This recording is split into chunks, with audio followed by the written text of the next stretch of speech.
Hello there and welcome. In this video I'm going to give you a quick summary about the freshly released game Poker Quest. I'm going to do in the first half of the video a more technical approach where I introduce what the game has in store for you, what it does, where the specific details lie that make this game unique. And in the second part of the video, I'm going to focus on my subjective impression and a very personal review and why I think this game is worth your time. So, before I get started, let's give you a brief summary. In its core, Poker Quest is a turn-based roguelike. You see, this is me, this is the course of dungeon things that I have to take, and at the end of this whole path there lies a boss and we have to kill it. Ever since the release of Slay the Spire, this kind of concept has grown familiar, and a lot of games have tried to execute in the same branch. In Poker Quest, we don't build a deck, we play with a poker deck and utilize the items with that. The game uses a lot of different character classes and has this, dungeon setup and a lot of other things that make it really, really interesting. We're going to go into the deeper parts of the mechanics right now, and before I get there, a quick shout out.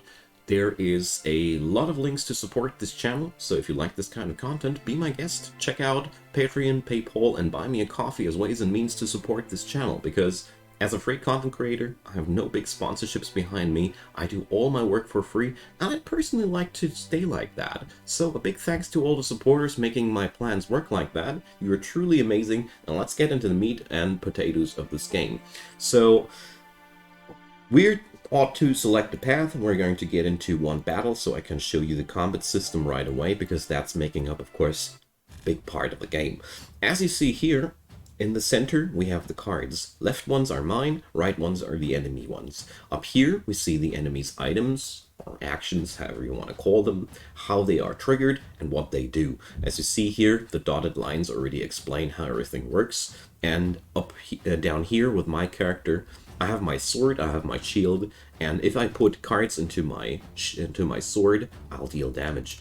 The game automatically calculates everything for you. The total value of cards here gets calculated, so there's a lot of quality of life going on there. So we give our enemy a whack and the turn, and now the enemy gets to do something as well, and that's the basic following, the basic thing, how the turns work. So far so good.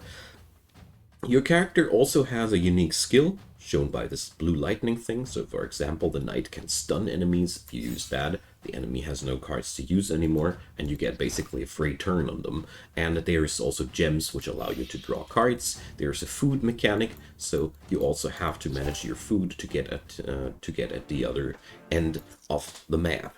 Unlike other card games, in this one, you don't get a card reward whenever you combat an enemy.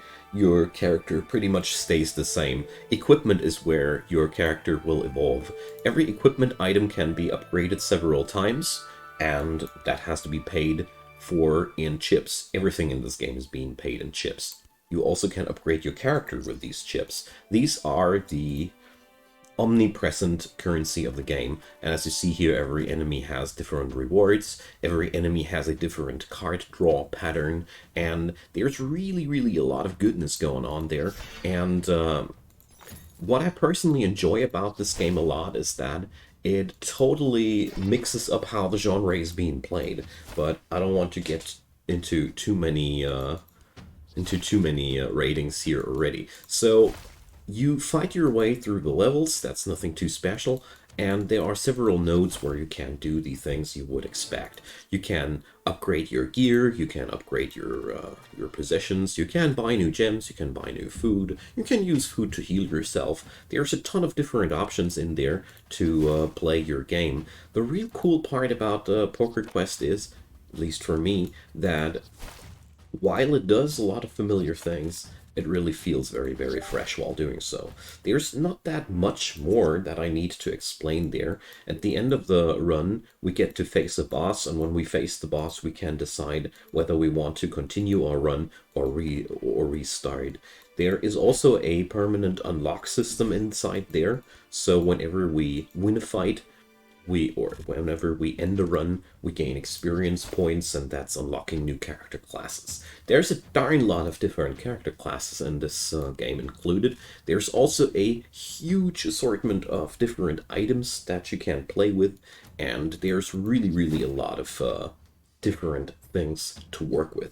I think there's really not that much more that I need to explain about the mechanics. I'll just let the footage of the combats roll here in the background while I go into the second part of this little video where I want to talk about why the hell is this game so good and why do I think it stands out from the other competitors. Because, you know, there's a darn lot of games that work the same like this, and a lot of games have tried to follow the hype that Slay the Spire has incited, and not too many games are that exciting as you'd like them to be. What about PokerQuest though?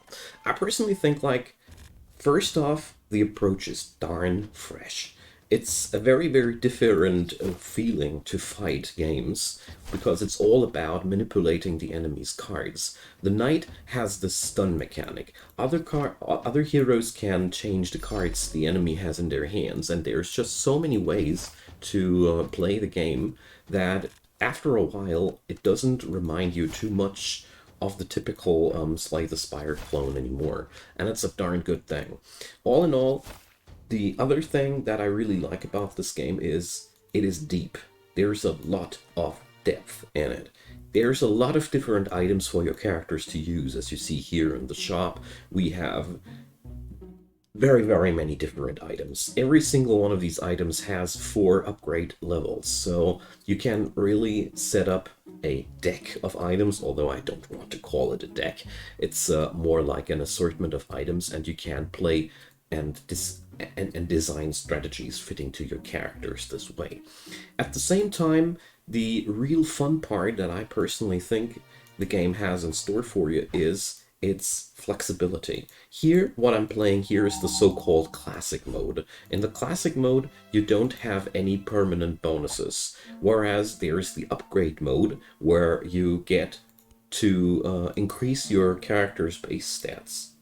The more often you play the game, the more experience levels you gain, and the more buffed up your character will be over the course of the time. So basically the game offers you 2 ways of playing it. If you're a sucker for old school roguelike stuff like I am, you can go for it like that, without any permanent upgrades. If you personally prefer the roguelite approach, go for that.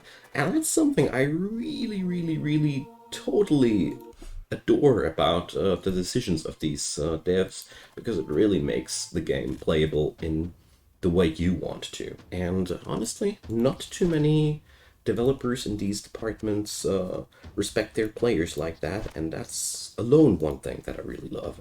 The other thing, the enemy design is awesome. The enemy design is amazing. Why is it so amazing?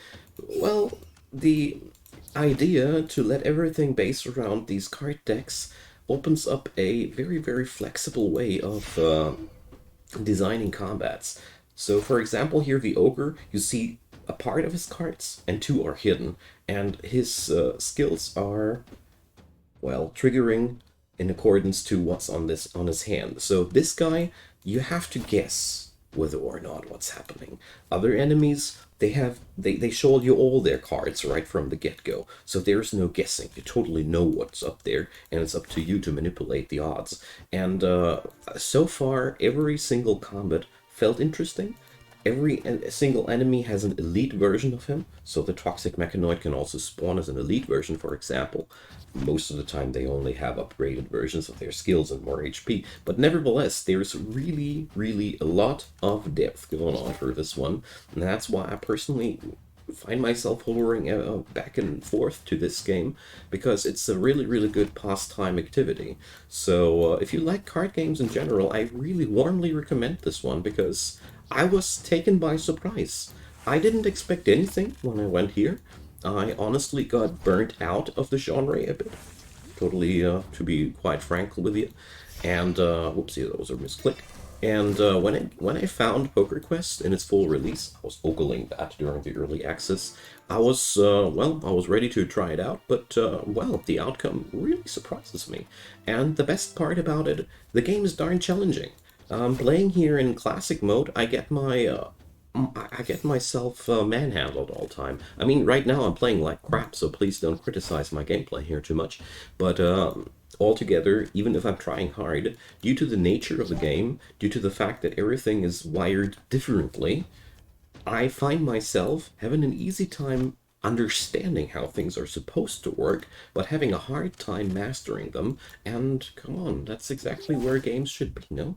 So all in all, Poker Quest was the big surprise of the card games that came down my way in the last couple of months, and therefore it has a warm recommendation of mine.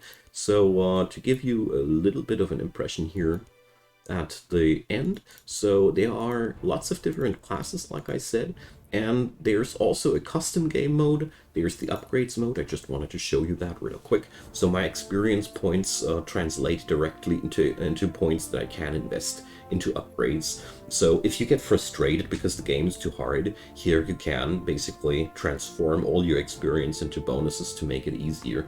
The character classes are well thought through, and everyone has its own distinct strategy. I have only unlocked 4 so far, but seriously, Poker Quest is quite amazing, and if you like this kind of genre, I'd strongly recommend you to give it a go, because it's really, really one of a kind, and I think we won't be seeing any poker-based roguelike performing that well in the next couple of years. So that's all I wanted to tell you. I hope this gave you a nice impression about how the game works. I really, really enjoyed my time with that one, and I'll be surely hovering back and forth to that during my streams. So thanks for watching on this video here, and leave me a comment, leave me your personal impression about the game, leave me questions or whatever's on your mind. I love chatting, and also leave me a thumbs up on that video if you enjoyed. The algorithm loves a thumbs up,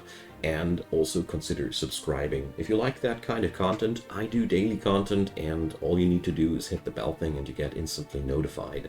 So I thank you for your time. Thanks for watching this video. I hope you enjoyed it, and see you guys next time. Bye bye.